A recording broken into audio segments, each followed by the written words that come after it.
কানাডাতে আজকে আমাদের পঞ্চম দিন। তো আমার পঞ্চম দিন।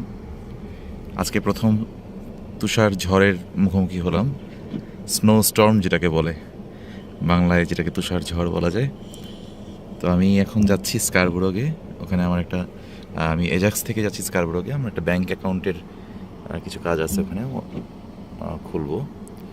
তো নর্মালি স্নো স্টর্ম না থাকলে হয়তো আজকে আমরা গো ট্রেন কিংবা বাসের মাধ্যমে যেতাম, কিন্তু পাবলিক ট্রান্সপোর্ট। কিন্তু আজকে এরকম একটা ওয়েদার, যার কারণে আমাদেরকে আজকে উবার নিয়েই আমরা যাচ্ছি ডিরেক্ট আমাদের এয়ারবিএনবি, যেখানে আমি উঠছি সেখান থেকে ডিরেক্ট চলে যাচ্ছি। তো আমরা দেখতে পাচ্ছি এখানে সমস্ত গাড়ির সামনে স্নোস্টর্ম চলছে। একদম ডিসেম্বর মাসের শেষের দিকে যেরকম থাকার কথা ঠিক সেরকমই স্নো। উইন্টারে কানাডায় অনেকটা এরকমই, আবার সামারে সম্পূর্ণ বিপরীত দৃশ্যই দেখা যায়, আবার ফলে আরেক রকম।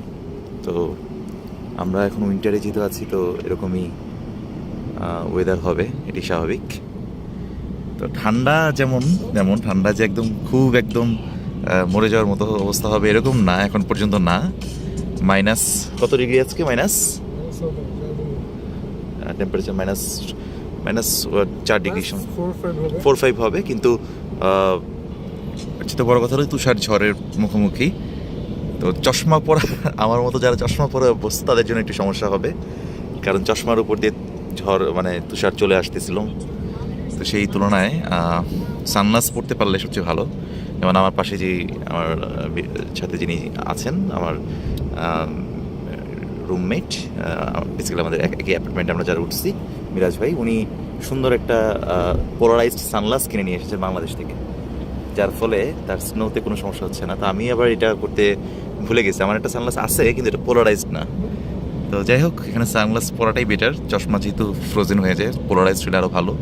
চশমা যেহেতু জমে যায়, একদম চশমা পরলে আমি দেখছি যে ঝাপসা হয়ে যায়, এই আর কি। তো ভাবলাম যে সবার সাথে একটু শেয়ার করি স্নোস্টর্ম। গাড়ির ভিতর থেকেই শেয়ার করলাম আপাতত, গাড়ির বাইরে থেকেও পরে শেয়ার করবো ইনশাআল্লাহ।